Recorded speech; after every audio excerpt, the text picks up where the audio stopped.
गली गली में शोर है, नरेंद्र मोदी चोर है, कोई बात रिकॉर्ड पे नहीं जाएगी। नरेंद्र मोदी चोर है। दोस्तों, संसद के इतिहास में ऐसे लम्हे कभी कभी ही आते हैं जब सत्ता की भारी संख्या के सामने कोई एक आवाज खड़ी होती है और पूरा सदन अचानक खामोश हो जाता है।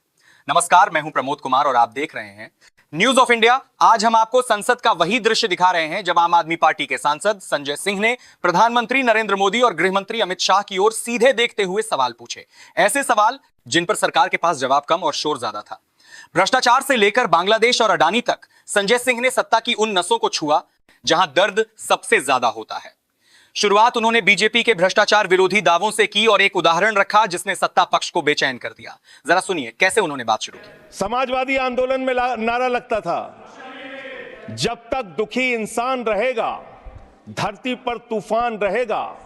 नारा लगता था, रोटी कपड़ा और मकान मांग रहा है हिंदुस्तान।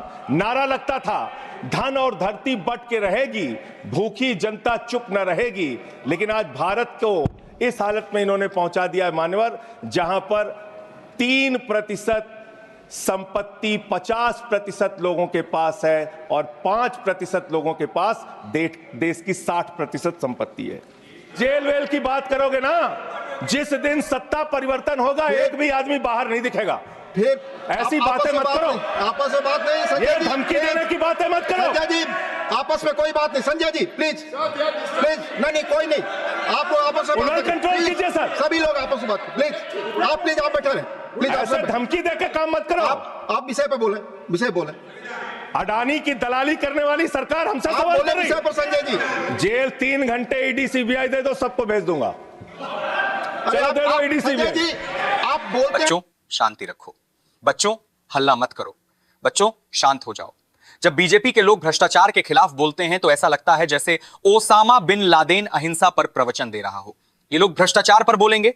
इलेक्टोरल बॉन्ड के नाम पर 2000 करोड़ का ठेका किसने लिया? सर, गाय काटने वाली कंपनी से चंदा लेने वाले लोग आज मुझसे सवाल पूछ रहे हैं। जब बीजेपी भ्रष्टाचार के खिलाफ बोलती है तो वही दृश्य सामने आता है ओसामा बिन लादेन अहिंसा की बात करता हुआ। 2000 करोड़ रुपए इलेक्टोरल बॉन्ड के नाम पर लिए गए और वही लोग आज खुद को ईमानदारी का प्रमाण पत्र बांटते फिर रहे हैं। आइए देखते आगे क्या हुआ। आप बोलते हैं, प्रमोट करते हैं, आप इसे पर बोलिए। इसके खिलाफ जब बोलते हैं भाजपा के लोग तो लगता है ओसामा बिन लादेन अहिंसा पे उपदेश दे रहा है। ये भ्रष्टाचार के खिलाफ बोलेंगे। 3,02,000 करोड़ रुपए का ठेका इन लोगों ने इलेक्टोरल बॉन्ड के नाम पे लिया सर। 3,02,000 करोड़ रुपए का ठेका इन लोगों ने इलेक्टोरल बॉन्ड के नाम पे दिया है। गाय काटने वाली कंपनी से चंदा लेने वाले लोग मेरे ऊपर सवाल उठा रहे हैं। आपस में बात नहीं। गाय काटने वाली कंपनी से चंदा लेने वाले लोग। प्लीज, हमारे उत्तर प्रदेश के भाई, हमारे पूर्वांचल के भाई, हमारे यूपी बिहार के भाई जो 40-40 साल से दिल्ली में रह रहे हैं, अपने श्रम अपने खून पसीने से दिल्ली को बना रहे हैं, आप उनको रोहिंग्या करें,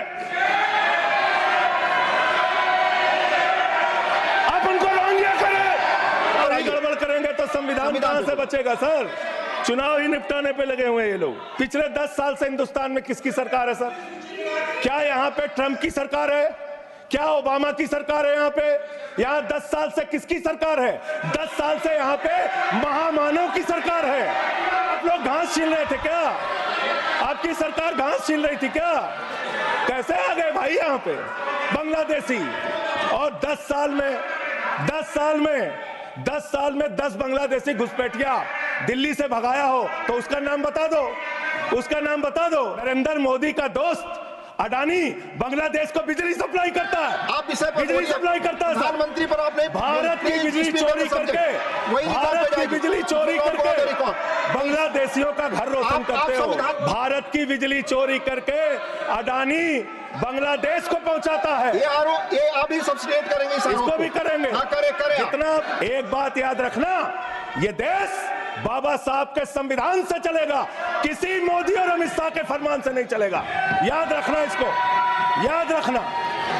यहाँ इंडिया गठबंधन है, वहां ईडी गठबंधन है, ईडी गठबंधन है, ईडी गठबंधन।